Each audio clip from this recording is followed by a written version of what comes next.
Bakit kaya mas pinipili pa din ng iba ang manual na motor knowing mas komportable ang scooter at may storage pa?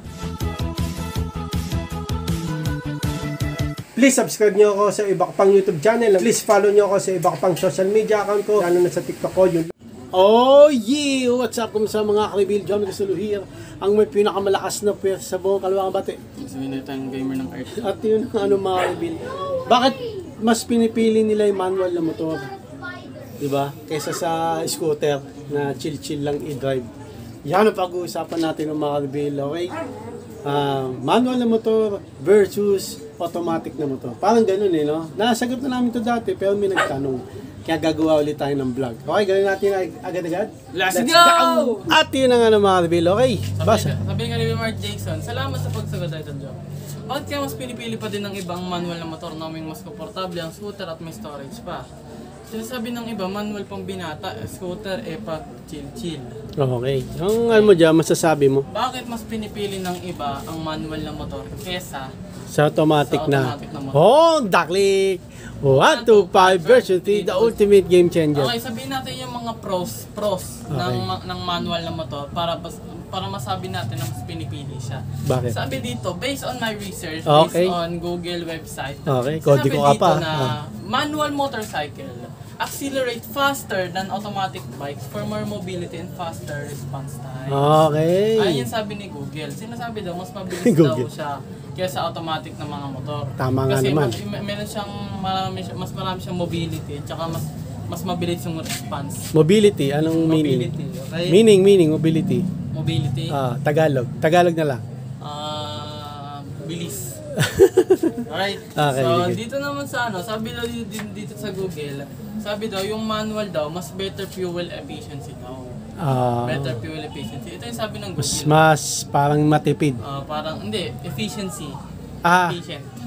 Hindi siya matipid, efficient lang. Okay. Tsaka sabi dito naman ng Google, sabi daw, yung manual na motor daw, mas better sa pagko-control. Oo naman. Better for control. Oo, kasi maganda pa rin yung may cambio at clutch. Makokontrol mo nga. Makokontrol mo kasi ang hassle lang, magkakambyo-kambyo ka. Yun nga lang. Yun nga lang. Pero, mamaya na yun, yung disadvantage. Pero, sige, pagsabay mo, pwede. Pwede magsabihin natin. Okay. Pero, mas maganda pag-control, may-maintain mo yung speed mo. Tama. Kaya meron ng specific na speed kung saan ka andar. Kasi dito sa automatic natin, pagpihit mo lang, ikaw ang niyan ikaw mismo ang magko-control. Tama. Pero pag siguro sabihin natin baguhan ka pa lang o expert na, mas makakontrol mo pa rin automatic kasi kunwari iset mo tong sa 1, 2, 3, 4, 5. Kahit anong pagpiga mo ng throttle, doon ka lang speed. Tama. Okay, meron siyang specific speed na pang pang ahon, pang diretso lang. Ayun yung pagkakalam ko. Okay, mga build. So ang pros din ng manual ng mga motor ay usually ginagamit sa pang daily use. Okay. Pang daily use. Alam niyo bakit? Kasi madalas hindi kasi sabing madalas na nakikita ko diyan puro manual kasi maraming mga tao na binibili yung manual kasi sa price niya mas mura siya. Tama. Okay? Mas mura siya. Okay? So, ayun lang yung ko. Saka sabi daw dito, manual transmissions have fewer complicated parts that are easier to produce, making them less costly for you. Yun nga, sabi daw. Mas mura yung maintenance. Okay. In short, mas mura maintenance ng manual kaysa sa automatic. Better gas mileage daw. Ano na? Better gas mileage. Better gas mileage. Okay. So, punta naman tayo dito sa automatic. Yan, daklik. 1, 2, 5 version 3, the ultimate game changer. Dito, ang pros naman, ay yun nga, automatic na siya, di mo na kailangan pak. Ulit. Hindi na kailangan? Hindi na kailangan mag-pak. Okay. Ito na lang kailangan mo, throttle na lang. Okay. Tapos dito na lahat ng kailangan mo, beep, lights, tapos turn beep? signal. Beep. Busina. Tapos electric start, tapos digital panel kasi... Bakit sa manual? Andyan din naman lahat Andyan din naman lahat. Ayun nga, sila pero may advantage to kasi yung throttle na lang. Okay. Yung throttle lang niyan, pinaka-advantage. Pero yung mga beep niyan, parehas lang. Digital panel, may ganun ba sa... Meron. Ano yan, sumasabay rin yung manual. Tapos din, mas advantage din kayo sa itsura kasi mostly ng mga manual, kung mga low-end lang na manual, medyo lang, tinan mo, mga ganyan na itsura, mga kitang-kita yung laman loob. Yan talaga manual, kita yung laman loob. Pero dito, nakatago. Ang ganda ng design. Sa manual, walang dating. Depende sa Depende. Raider, ang ganda. Ang ganda ng Raider. Sniper. Pero iba rin. Depende sa specs. Depende sa mga pipiliin yung manual. Ay kung manual lang na 50,000 lang pipiliin nyo, okay lang. Ganun din naman yung automatic na 50k, hindi rin masyadong yun. Hindi, kasi yung mga 50k naman automatic, may itsura din eh. Tsaka, lahat naman may tsura. basta yan. Depende na lang kung magiging di maganda o ano. At saka sinabi, ang cons naman ng manual, wala Baka automatic. Hindi, wait lang. Punta muna tayo sa cons babalik tayo sa manual. Cons. Wala siyang storage daw. Disadvantage. Tama. Disadvantage. Tapos yung gas niya, sa manual. Sa manual ba yan? Sa manual ko. Yung gas capacity niya, sa tingin mo mas mababa ata kaysa sa mga pero siya, fuel efficient. Fuel efficient siya. Siya, kumbaga, sabi daw, mas efficient siya gumamit ng gas. At saka sabi daw, mas mabilis daw yung yung manual kaysa sa automatic. Okay. Nasabi mo na yun. Tsaka sa comfortable wise, sinabi daw, knowingly na mas comfortable ito kaysa dito. Ay sabi siguro, ayun yung cons din na ito. Medyo uncomfortable i-ride kasi nga may hassle ka. Cons ng manual ay hindi komportable. Hindi naman, comfortable siya pero medyo hindi siya komportable kasi may hassle dito na may hassle dito. May cambio. May clutch. Yeah. Siyempre, kailangan mo iniisip mo pa rin yung motor mo na pag bago ka, pag ka na pro, parang gano'n na. Parang automatic. Parang automatic. Kaya yun mga kaibigan yung sagot ko kung bakit mas pinipili yung yung manual. Yung nga, better mileage, better efficiency. Sa automatic, balik tayo. Balik tayo sa automatic kung bakit dito mas pinipili. Ba't mas pinipili automatic? Anong hindi pinipili? Hindi, sabi ng comment, bakit daw mas pinipili? Yung tama nga naman. Sabi daw, bakit daw ito naman, bakit hindi ito pinipili? Bakit? Sa tingin ko mga ka-reveal. Baliktarin mo lang yung manual. Yung automatic, tawag doon yung pagko-control, medyo tawag doon, easy siya, pero delicate. Kasi sa manual, cambio ka lang, set the speed, ganun mo na. Sige, ako naman.